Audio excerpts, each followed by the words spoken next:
welcome to the Circles and Squares News Report for Tuesday, August 2nd, 2022, part of the Circles and Squares podcast experience. Thank God I didn't say July. I'm James and that's Katie. And man, I'm so glad, Kate, it's a little bit cooler here today because it has been hot as hell the last few days. Yeah, we've had mid 30s. Man, I got a tattoo yesterday and holy fuck.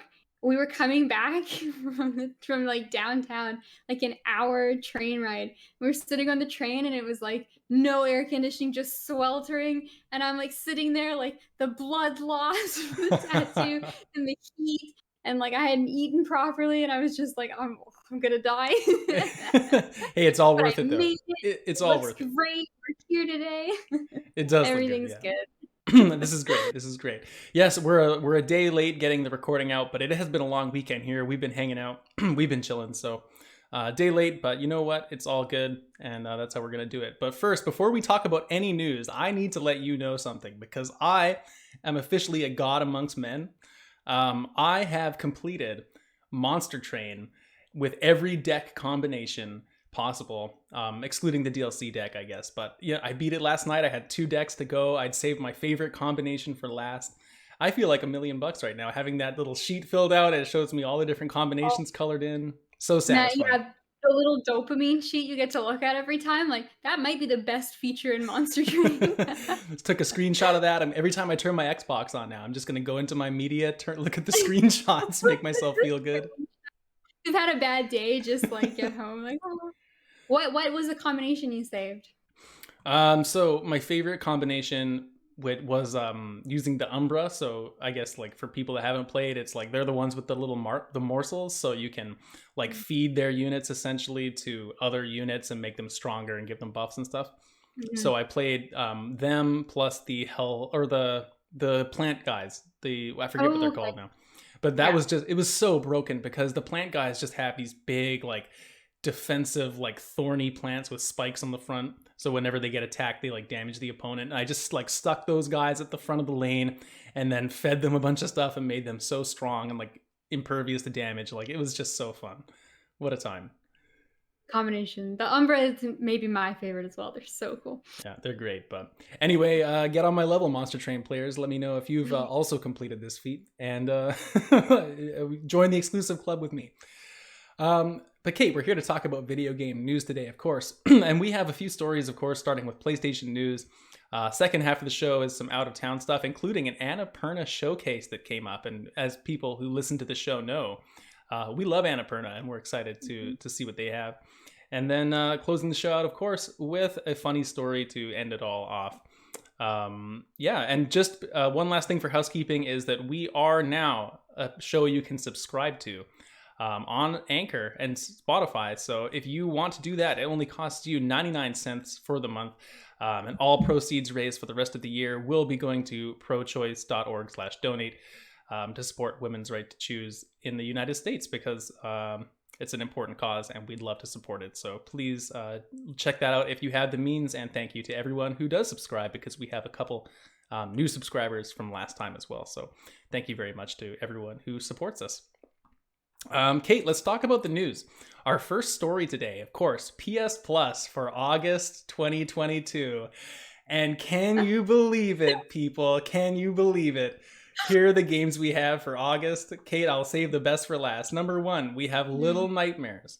Number 2, Yakuza Like a Dragon, a great RPG that I would strongly suggest everyone play. And finally, the big daddy itself, Kate, here you are. Wait, just for you, Tony Hawk's Pro Skater 1 and 2 for PS4, PS5. Praise be among us, Kate. How happy are you about this selection? I've got to say, I've never been more disgusted in my entire life.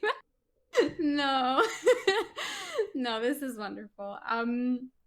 Yakuza Like a Dragon and Little Nightmares are both games that have been on my list for quite some time.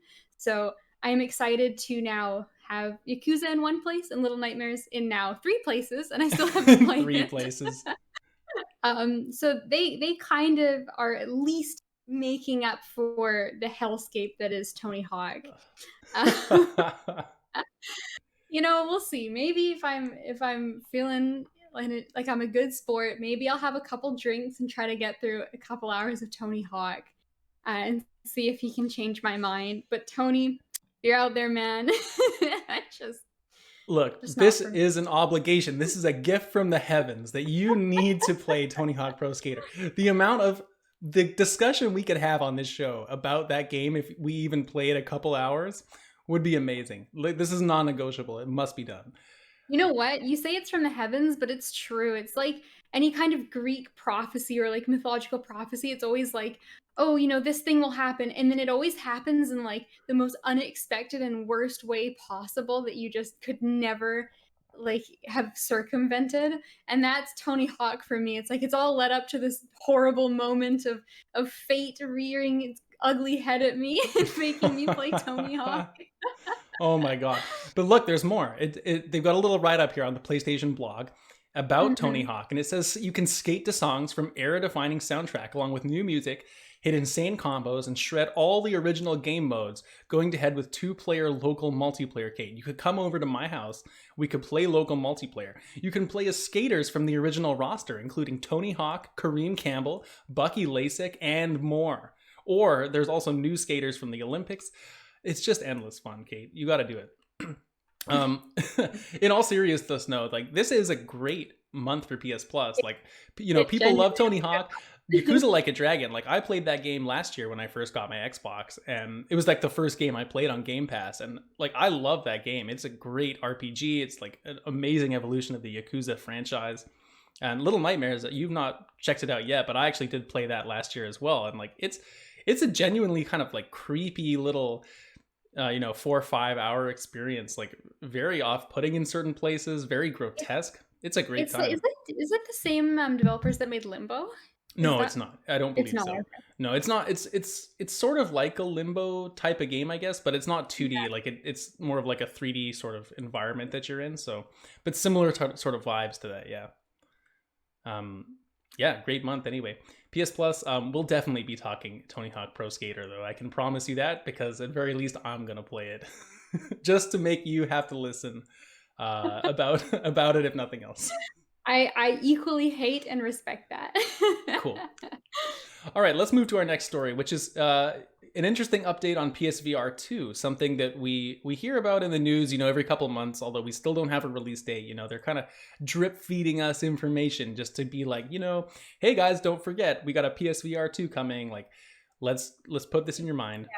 Don't buy the Oculus because it's coming. Well, interestingly enough, like the Meta Quest, I don't know if you heard about this, and this is an aside, but like that other headset, it actually got a price increase, which is very rare. Like they're charging like $100 extra for it as of, I think, like next month.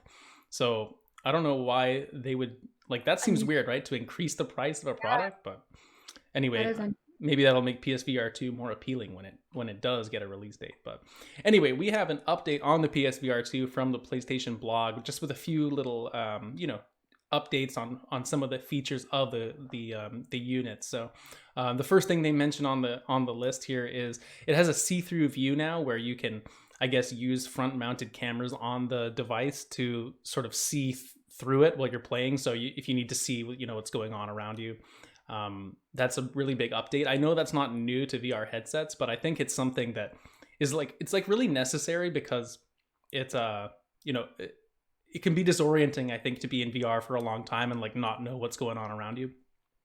Huge quality of life, because like making sure the headset's on properly and fitting is important. And if you need to look at like, you need to check your phone, or you need like, someone's in the room with you and like you need to look at something, or even just like see where you are because you're moving around and like you don't want to run into something, it is such a quality of life to just be able to quickly look instead of having to like fiddle with the headset on and then off and then like readjust everything. And it's just it's like, it's such a simple feature, but it is actually so useful when you're using the headset. Yeah, it is. I've got to laugh though, like the pictures on here, for anyone who's read the blog post, like I guess the front camera it's not like a color camera. I guess it's in grayscale.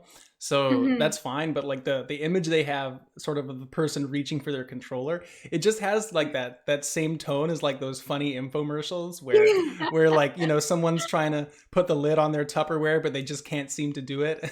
They're like all sad about it. It really does Or like there's that guy who's like trying to eat popcorn. He's like the fucking most comical, massive bowl of popcorn. He like reaches for his drink and like, oh no, and Yeah, it's like spills it all over spills. himself. Yeah. It really does have that energy. It's good. Moving along, we have also you can broadcast yourself while you're playing now. So I guess for anyone that for some reason bought the PS5 HD camera, that you can green screen yourself onto your experience. I think that's kind of cool for streamers and stuff, but it's pretty niche when you think about, I guess, like the use case of that. Kind of cool though. And then another thing that's not new again to VR, but I think is a really big quality of life thing, is the customized play area. So you can sort of use the technology built in, map out your room, make sure that, oh, there's some delicate china over there in the corner, of course, and I need to make sure that I don't smash into it. So gotta set the radius of my play area and all that. And I mean, the screenshots they have look pretty cool. I wonder if that's how that looks when you actually do it in the with the PSVR.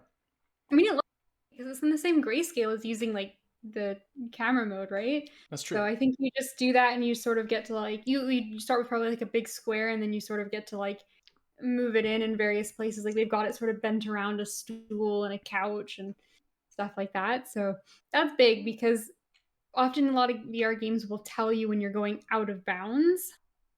And so being able to set where those bounds are yourself instead of just like a generic cube around you that may or may not be accurate is Hmm. really helpful. Yeah, I think it's just so necessary, right? Because Mhm. I mean, if you're playing VR at home, it's not like we've been to the VR arcade before. The VR arcade, you're in this square room. There's nothing in it. Your cord is like suspended from the roof, so you like literally can't get tangled up and like get all screwed up in it. Whereas when you're at home, like you need this technology, otherwise you're gonna like destroy your living room and punch through your TV or something like that. So it is what it is. Um, Last thing that they announced on this article too is there's a new VR cinematic mode, which I guess is how you can sit in your VR headset and watch media on a virtual cinema screen. So basically, you can sit yourself down in front of a giant movie screen and watch like giant HD movies, but in VR. And so, I mean, that sounds like to me, this sounds like the kind of thing that when I get my PSVR 2, I'll probably do this right away, watch like, one TV show and then never do it again. But I don't know. The Oculus that I've tried out, I haven't tried this mode, but my friend who has it, he tried it because just mostly out of curiosity, right? And he watched it, but you can actually join like lobbies so other people are there. And he said it was the most awkward experience because like you're sort of sitting with people, but you can't really talk to them. So he's like watching the movie. So the movie, like, it's really cool, especially if you pick something very visual, like a really like visually pleasing movie. But then like he kind of be watching and then you sort of look over and just some like random person's avatar also sitting there. And he's like, it's so weird because you're by yourself, but you're not. Yeah, it's like a And weird parasocial experiment type of thing. yeah. So he said it was just kind of it was kind of neat, but like definitely wouldn't do it. But like it's kind of cool, and I could see like maybe if like a couple friends had this and you all like joined in the same room together and are like, hey, let's watch Morbius together, and you go in your VR set, and it's Morbin time with all your buddies, and like, You just send a message to the group chat. It's Morbin time, and everyone it's logs Morbin. into their VR headset and like I fuck know yeah. what that means. Oh man. Anyway, I mean, it's not the most shocking or exciting, I guess, set of updates, but I mean, it's nice to see some more about PSVR 2. I hope it comes out soon.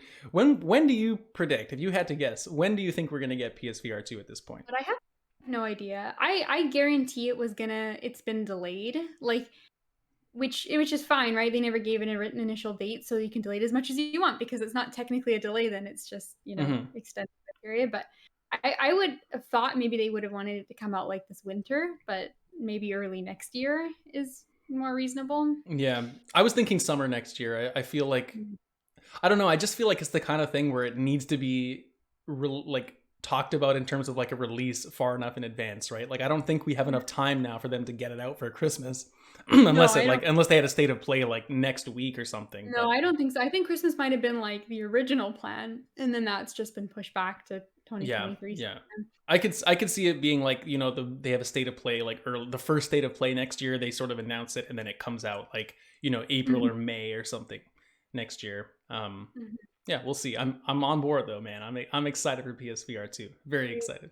how to get Beat Saber. It's gonna be. I'm gonna tell you right now. It's gonna be the cinematic mode.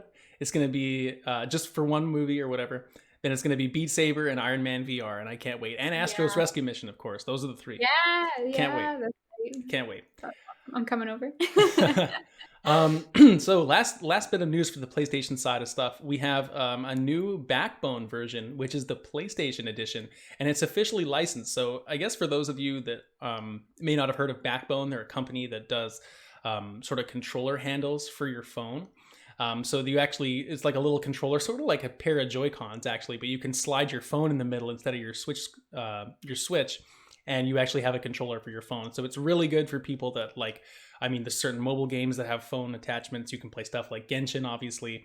But more importantly, there's also like, remote play games for, on PlayStation and Xbox these days too. And stuff like, Steam and all that. But so this is basically, I guess, really good for people if you remote play your PlayStation often. You can actually have like the proper buttons and everything. Really sleek device. I don't think it actually is any different like functionality wise than a regular Backbone controller. It just sort of has the PlayStation look and branding, but hey, it looks really nice, and I'm sure people will be happy to pick this up. I don't know if it says in the article, but I wonder if it has the like adaptive triggers and stuff. Is that I don't know if that's a feature? Because that would make it I don't really, feel like really it fun. does because it's I don't believe it's any more expensive than a regular Backbone. Right. So I don't think they put like that technology in it, unfortunately. Okay. That's too bad, but maybe they're just not capable. There's not enough room on them and to have the power stuff. But unfortunately. it's a cool idea. Like I don't think I'm the kind of gamer that would get something like this because I just don't remote play enough to justify it. But it's definitely a great option, especially for people who are on the go or just, if you want to sit in bed and play some Ghost of Tsushima, like why the hell not? Yeah, That's awesome. exactly. I honestly think this looks really cool. Like if I was in a situation, I totally see myself getting something like this in the future. But the problem is that like my Wi-Fi is not good enough for remote play. Like I don't have a super high-end phone and I'm not like playing a bunch of shit on it that's like of that level. But I can see myself in like, 5-10 years or whatever, once we get like past that threshold of technology where it's like it is just that easy. Like why the hell not why would I not want to play like, the next Uncharted game whenever that comes out in like 10 years and the Wi-Fi is good enough, like I'm playing on my PlayStation and then I just want to go to bed and continue going. Like this looks like a great option, honestly.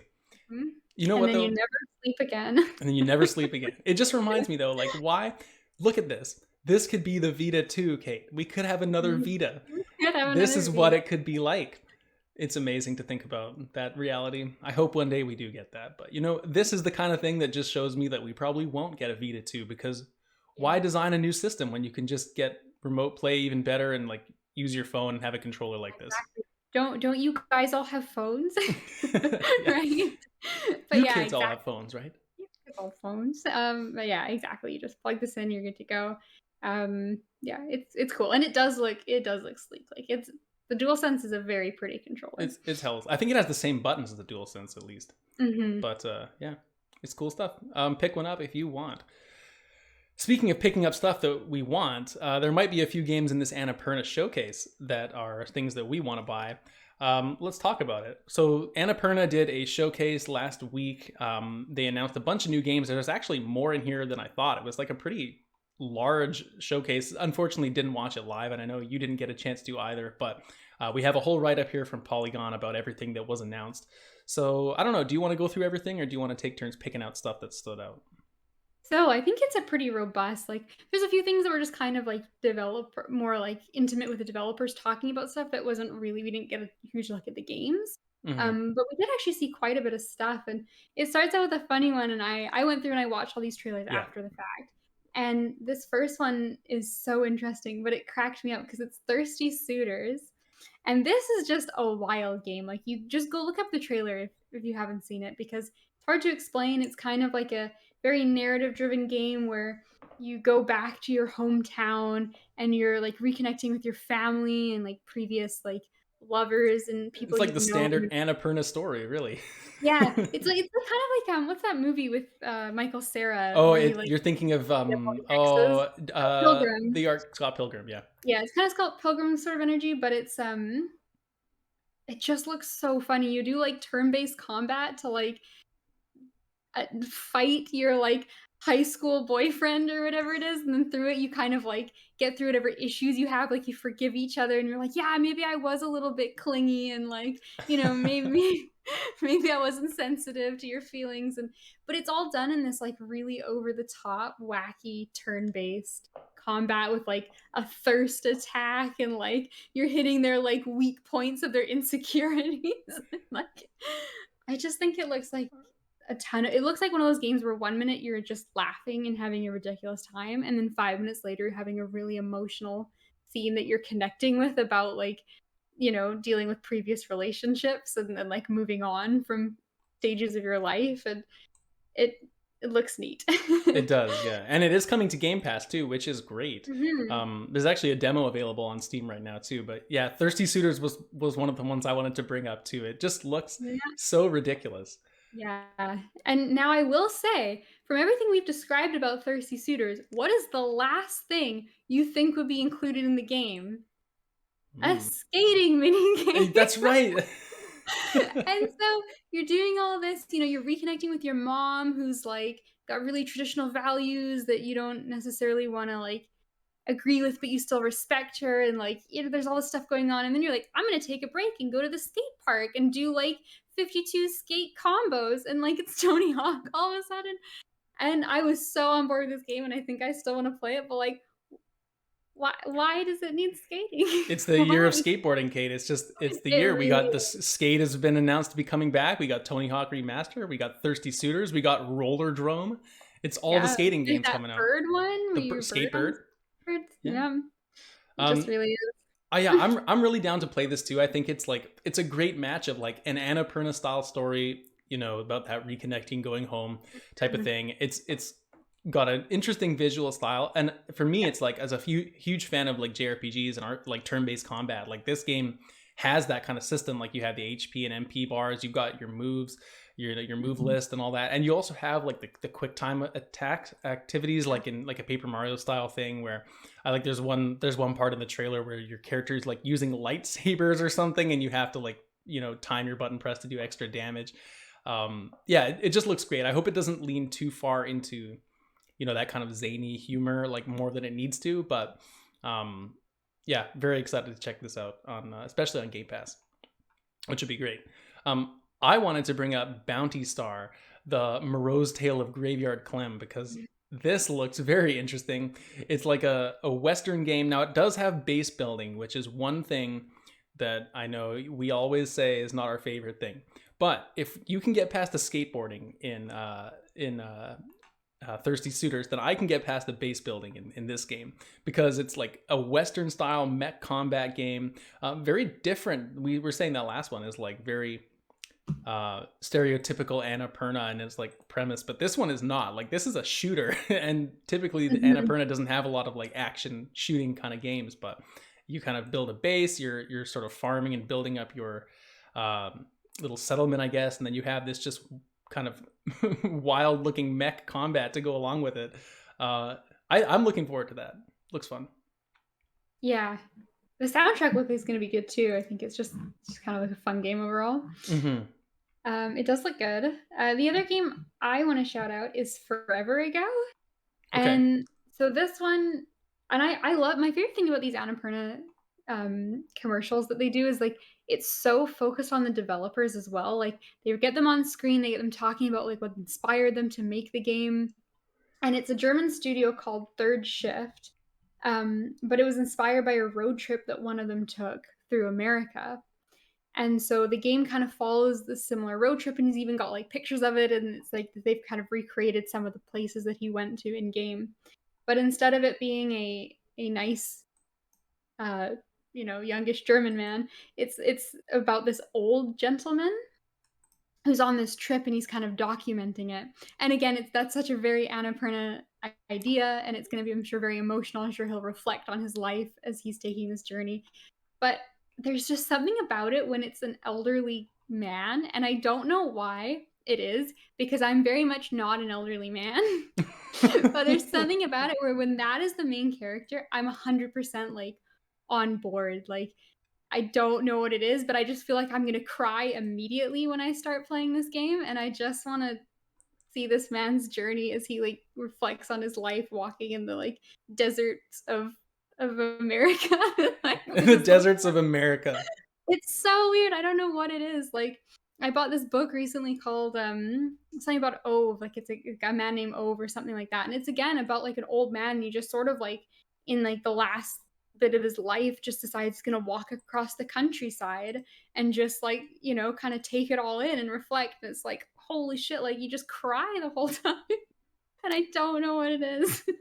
Yeah, I know. I agree with you though. It is interesting, and like usually I mean, like I just played Lake earlier in the year, and it's like it's usually a younger person who's kind of trying to find themselves along the way and getting advice. Mhm. Like you don't often get that perspective of like someone who is very experienced, sort of reminiscing about their life and looking Mhm. retrospectively, and so that is really interesting for this too. And like the visuals are super nice. I really like the way he's kind of got his little camper van, they've got that one Mhm. scene during the trailer where he's sort of out, like you say, in the desert, and he just has that campfire and he's really just in the middle of nowhere. And, Yeah, and he's alone, like, he's alone, but it's not lonely, it's a very, like, just introspective kind of game, I guess. yeah. And you say it's based off of a real life event. I didn't know that. That's even more Mhm. interesting.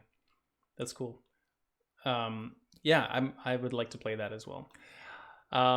I would like to point out now for those of you that have watched the original Jurassic Park. Now, Yeah. everybody has a lot of, well, I shouldn't say everybody because I'm the classic person that hasn't seen like half the movies that everyone just assumes you'll have seen. But Jurassic Park, pretty well known movie, right? And I wouldn't say Jurassic Park is super, super scary. It's got some scary moments to it, but I wouldn't say it's Mhm. like a horror movie first. It's kind of just like it's got a It's little bit it's of it's everything. got a lot of tension in Has it, for tension. And speaking of tension and the scary parts of Jurassic Park, this game, The Lost Wild, is coming out from Great Apes. And this game looks scary as fuck to me. It's basically like the parts of the game where the dinosaurs are hunting you or looking around and you're trying to hide. And you're on this island, you're kind of looking around. I don't know if it's a survival game as much as it's kind of I like think a it is a survival game. yeah, that's the only thing. But I mean, some of these little scenes where you're like, there's a raptor coming right by you, and you're just kind of crouching behind, like a log, basically being like, "Oh my god, please don't find me! Like this is all I can do." And then you're exploring in the jungle, but there's, you in the trailer at least they happen upon, I guess what it would be a research base, and you're obviously exploring that and maybe piecing some mysteries together in terms of data you find in there, different notes, and like I don't know if there's anyone else that's sort of survived, but it just seems like a very intriguing world to me. And the fact that it so reminds me so hard of that original sort of Jurassic Park setup, um, I'm just all in on this game. I think this is the standout of the show for me personally. Absolutely. I think this is a game that I don't wanna play by myself, but I really wanna get my friends together on the couch and, like, pass off the controller.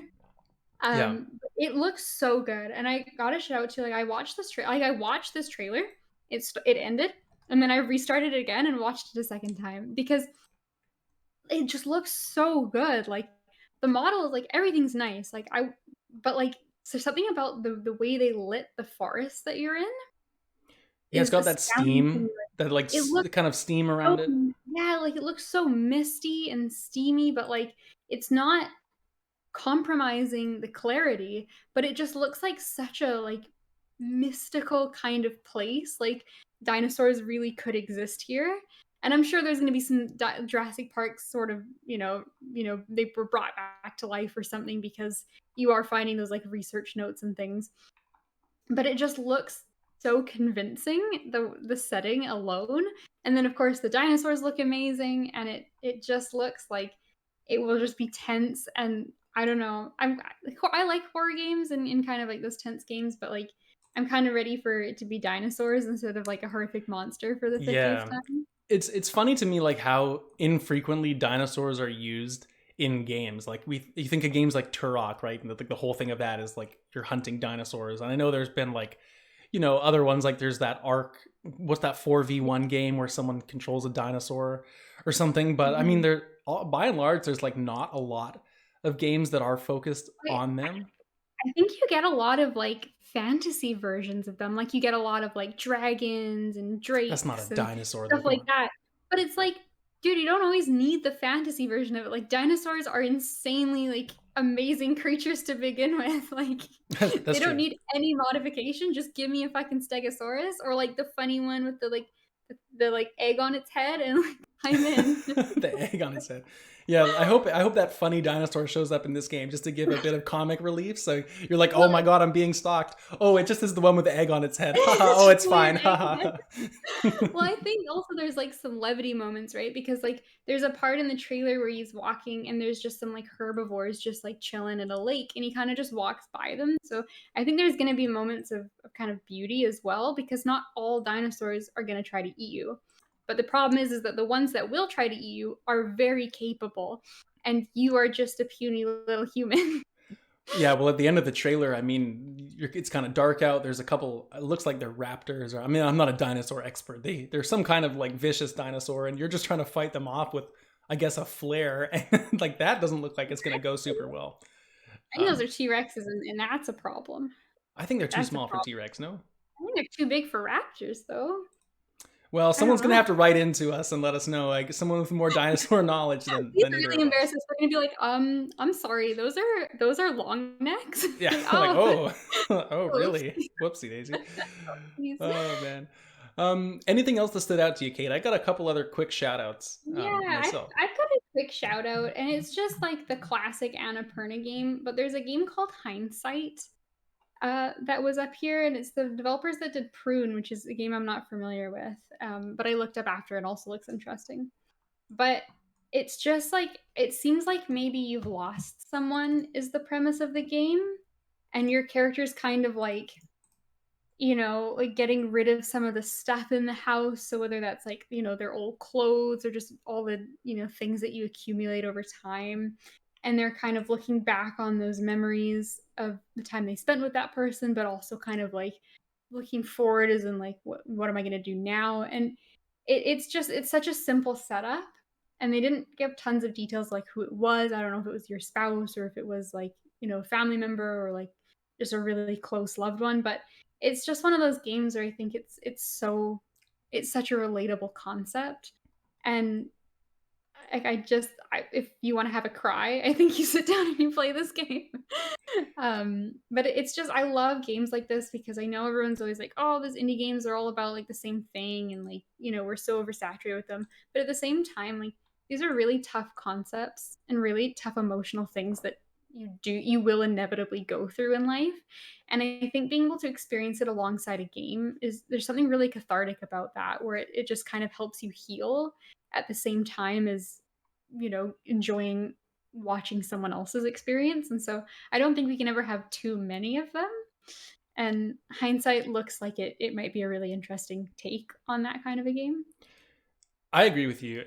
When I watched the trailer for this one, it really reminded me of something like Florence, Mhm. where it's the same kind of idea. In Florence, you're going through and sort of reliving the stages of a relationship through like to meeting the person to like when it ends, right? And I mean, this game it's coming to iOS, Switch, and it just even coming to mobile makes me think it's going to be sort of a Florence-esque experience. Of course, that's Annapurna as well, and that game was. I don't know if I've ever felt as emotional as I have playing Florence. Playing a game, I mean. Obviously, in real life, I felt more Yeah, emotional.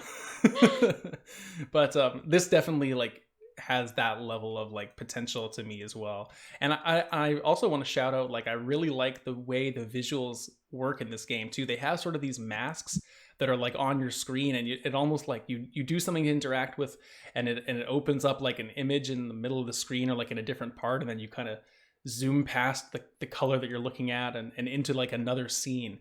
And I don't know if that's just how the trailers kind of cut, but if the game sort of moves around like that and has those kind of visual interesting transitions as you're going from like one part of that person's life to like another memory or something, it just looks like a really yeah. solid package.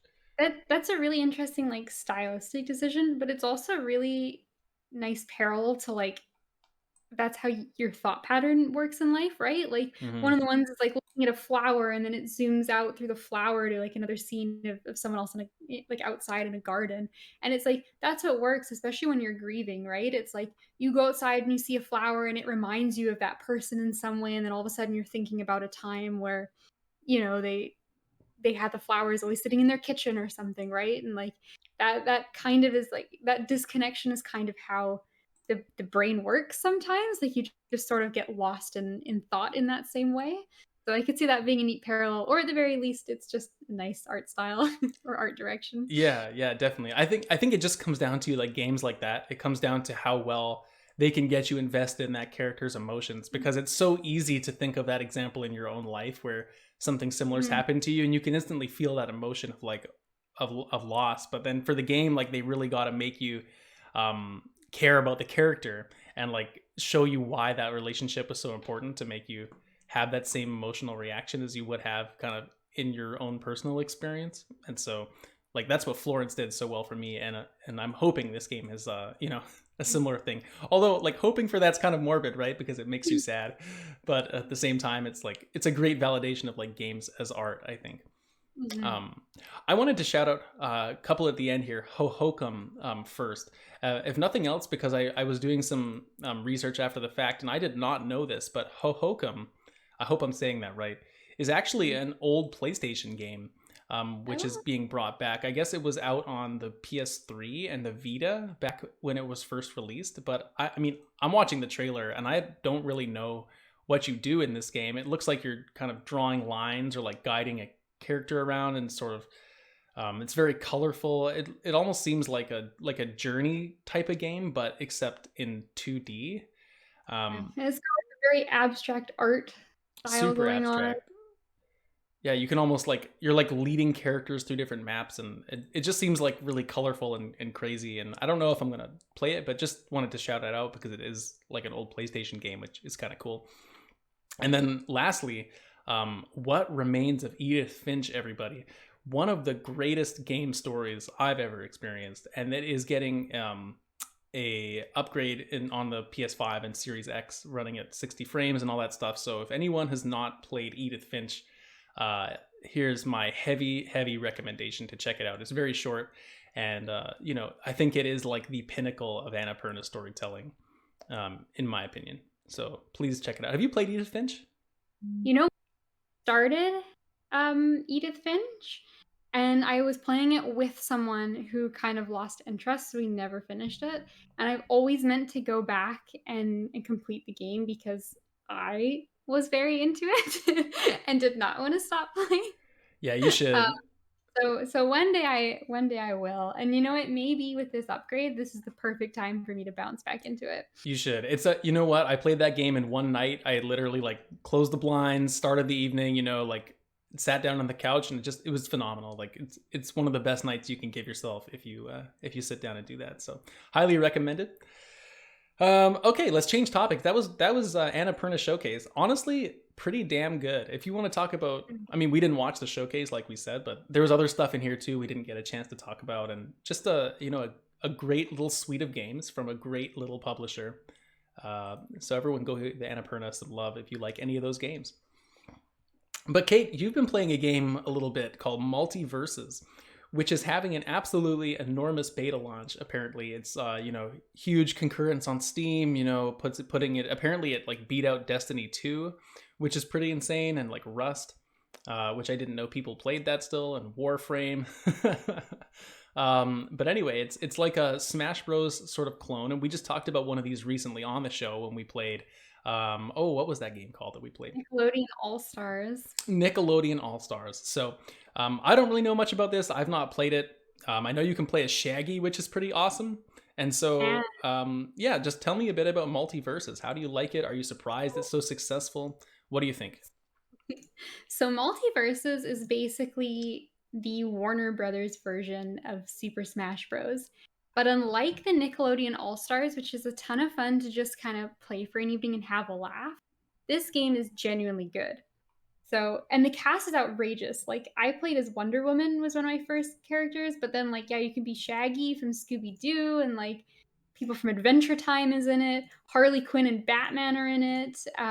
Bugs Bunny. You got Arya Stark from Game of Thrones because apparently Warner Brothers owns the Game of Yeah. Thrones rights for video games. There's tons. The Iron Giant is in it. I see Tom and Uh, Jerry there too. Tom and Jerry. LeBron James just recently came as the first like added character since the game's been Oh, is out. that's because of Space Of, Jam, right? Space Jam, exactly. That's hilarious. LeBron James versus Shaggy. I want to play that match so bad. Oh man, there's just all sorts of good stuff here. There's gonna be Lord of the Rings characters coming later because, they are associated with Warner Bros. Like The Matrix has got stuff. Like it's just an outrageous, like ridiculous cast of characters. So obviously that's the first draw because it's silly and goofy. Um, but it's genuinely like a fucking good game to back that up. So it definitely feels weird coming from Smash because like you have those ingrained habits from having played since like the N64 days, or at least for me. But what's neat about this game is it is intended to be a 2v2 game. I was gonna There's ask you about that because a lot of these clones seem to have like weird stipulations around like the rule sets. Yeah, so you can play 1v1, but it's definitely built around being a 2v2. A lot of the characters have moves that are for their allies. So, for example, Wonder Woman, she can like dash to an ally and shield them and get rid of any like debuffs that they've got on and kind of like she's supposed to be a tank. And then other characters do various different things as well to help either power up or protect your teammates. So it's kind of neat in that way where like it's fun to sort of queue up with a friend and play some matches. But like I'm glad it's doing so well. I think it deserves it. Like it's a funny concept, but they put the work in. One of the other things they've done is they've got like a really good net code for online, which is something that Smash doesn't have. Right. And even a lot of fighting games don't, but it's what the fighting game community has been pushing for a long time is netcode because obviously the connection is so incredibly important in these kind of games. And so from what I've heard, Multiversus has actually done the back end hard work and put together a really stable system. So, So one question for you then, like for mhm, me, in terms like it sounds like the game plays really well and it's got some interesting mhm, sort of mechanics around the characters working together in different classes. Like that sounds pretty cool. mhm. My question for you would be like with all the different properties coming into this, like there's like tons of different ones. How well do they characterize each one? Like, do they feel like they're from sort of their own universe coming into this, or is it more like, characters are just here and they don't really have a lot of like themed stages and voice lines and stuff like that? Yeah, I think that's the one place where Smash does a little bit. Smash just seems a little more polished in the way of how it brings everything together. Um, this game, I think, is a little less complicated in the move sets as Smash. And I will say I'm maybe not the best person to ask from this because I've only tried out a handful of characters. Like the game is free to play, which is nice, but that means that you don't have access to every character. You get Wonder Woman, I think, for doing the tutorial, and then there's a rotation of which characters are free each week. And then you just have to like accumulate currency in the game to continue to buy people. So I've only tried out a few characters, and a lot of them are from things that I'm just not overly familiar with, such as like the Adventure Time characters. I've never seen the show. Um, and I tried Shaggy, I guess is the one character I'd say I intimately do know Shaggy, and he was fun. He throws like a sandwich is one of his things, and he starts the match out holding a sandwich, which is like, because he's always hungry and totally not high. And Totally not. Totally not. totally not. And I think, well, the game is really fun on a technical level. I don't think it has quite the like as much personality as Smash. Like you look at someone like Joker and how they pulled him from Persona, and even the victory screen is like right out of the game. And unless I'm naive and missing a lot of things, I don't get that same level of like personality out of all of the characters. But there definitely are moments that shine through it. Like Tom and Jerry are probably my favorite character. I haven't played them, but like their gimmick is that they're actually trying to beat each other up and they just keep like missing and they'll hit like the That's opponent amazing. instead. because they're fighting, and so Tom will like chuck Jerry, and that will hurt you because he'll bash into you, and so stuff like that. Like there's definitely a lot of love and care put into the game, but I think maybe it's just a little unfair to kind of compare all these games to Smash because that's like the big one that's been in the industry forever. Yeah, no, that's pretty cool actually. Like I'm pleasantly surprised by that, I guess. And I think like the obviously the company behind it is so big and has so much money that they can probably get that back end working really well. I think it's a really good thing to have a game like this getting this much support, sort of that is a Smash clone. If for nothing, no other reason than to like break up that monopoly a little bit. Like, we love Smash. Like Smash is like a GOAT game, right? It is so good. Everyone loves it. But at the same time, it's like one of the only types of games, if you want to classify Smash as kind of like its own genre. I know it's a fighting game, but you know what I mean. But But it is a there's niche like kind of no competition with that game at all, but in terms of like anything that even comes close to being of the same standard. So even to have like one other game that potentially could become like not just a niche thing might push whatever the next Smash Bros is to elevate and like to innovate a little bit more. The competition breeds quality, I think, in some senses. yeah. So I think that's a really good thing, and I'm happy to Yeah, hear you like it. I agree. I think there's part of that, and then there's also like they're just different in the sense of like 2v2 being the focus of this one. But I just am excited for an Evo where we see like LeBron James versus the Iron Giant in the finals. And then like, he's on the ropes, he's struggling, so he's like, fuck it, I gotta be Arya Stark. That's the only way I can beat the Iron Giant. It's the only way. And it's how could you not love that? That's one thing, like for Smash, like I know there's tons of characters, obviously the roster's just ridiculous, but they are all like, game sort of adjacent characters, whereas this being like LeBron James versus Shaggy versus the Iron Giant versus Adventure Time, like the plethora of like different properties that are available for this is something really ridiculous as well, Yeah. on a different Well, like level. Warner Brothers owns so much too, and there's like a million things you can pull. It's like, will Harry Potter come to it? Like Yeah. maybe Ron Weasley will show up. Like, why not? They had the movie rights, and it's infinite, and because it's free to play, like you imagine like the roster is just gonna like infinitely expand. Yeah, they should put J.K. Rowling in the game, but give her no attacking moves, so you just beat the shit out of her the whole time. All right, that's gonna go second on my wish list. There I you want go. Oberyn from Game of Oberyn Thrones. Martell, that would be sweet. That would Oberyn be sweet. Martell, that's who I Damn, want. I want But the if we Mountain can't from get Game of him, Thrones. yeah. That would be cool Oberyn and too. the Mountain could come together as a combo pack, and they Damn. would not work together at all. They hate each other. One last question for you, just out of interest. Do you know how much the pricing is? Like, how much do the characters cost if the game is free? I'm not sure, to be honest. I played a couple matches with a friend one night, Okay. and then I haven't really gone back to it. I think they're relatively expensive, but the characters all cost different amounts. So Oh, some are really? more expensive than others. I don't know how they've necessarily decided that, I hope but they're not better than others if they cost more. That would be a they problem. don't seem to be. I think the balancing is good. I think it's just maybe like, people expect, Popularity, something like that. based on popularity or whatever.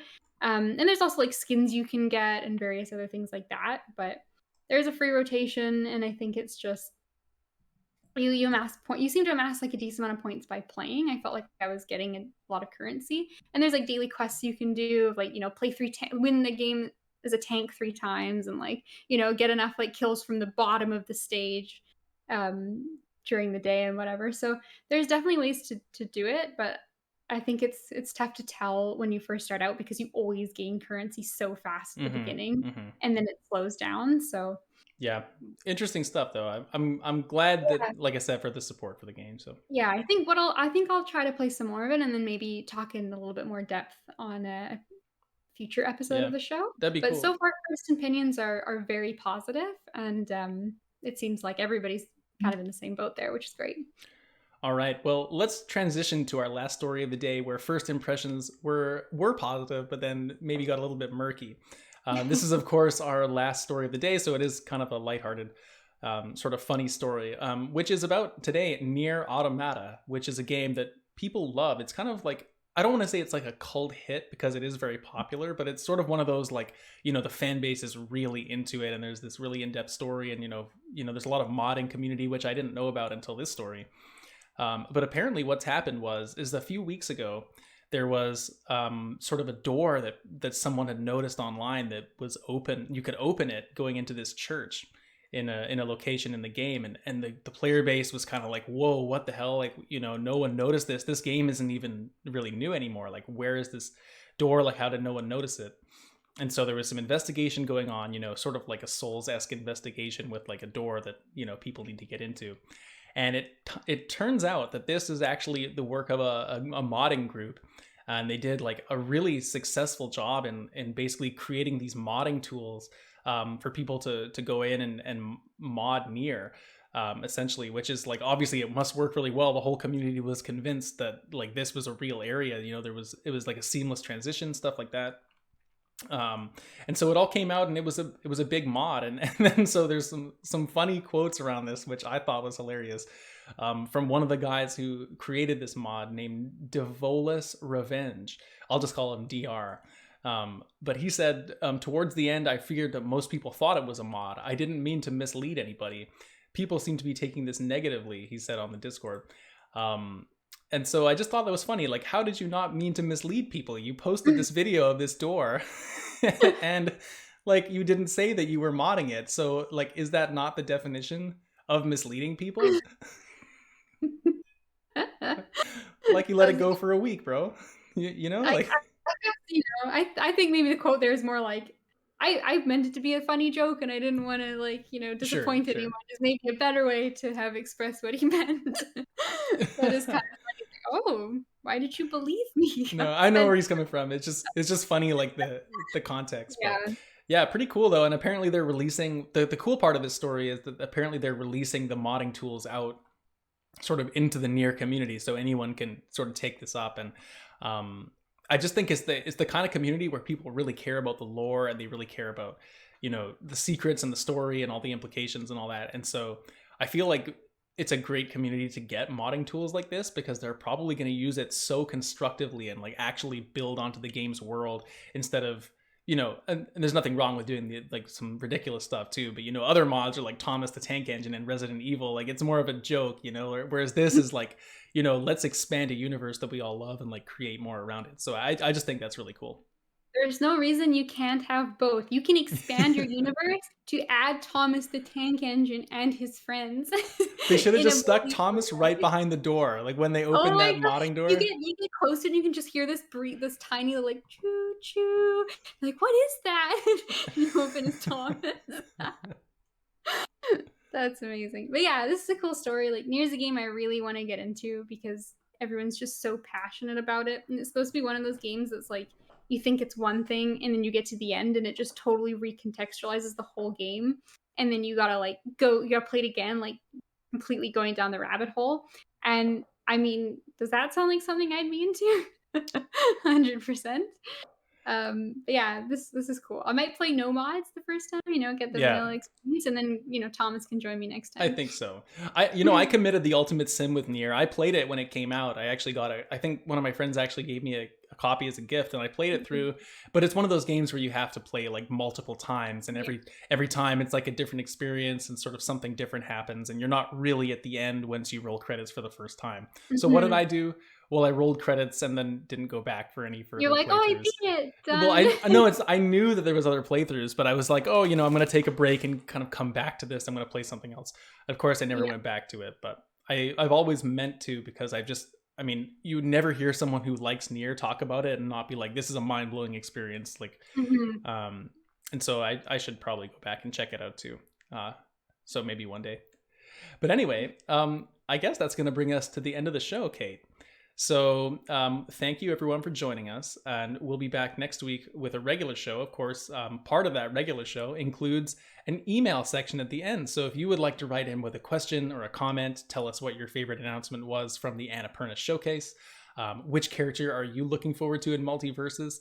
or any other question you want to write in, you can do so at circlesandsquarespod@gmail.com. Of course, you can also get in touch with us on Twitter at C&S Pod. All the links are below, of course, and we want to just thank everyone who does get in touch and reach out and support the show. We sincerely appreciate you, and we hope you enjoy the content we make every week. So again, thank you to everyone, and take care of yourself. We will see you again next week.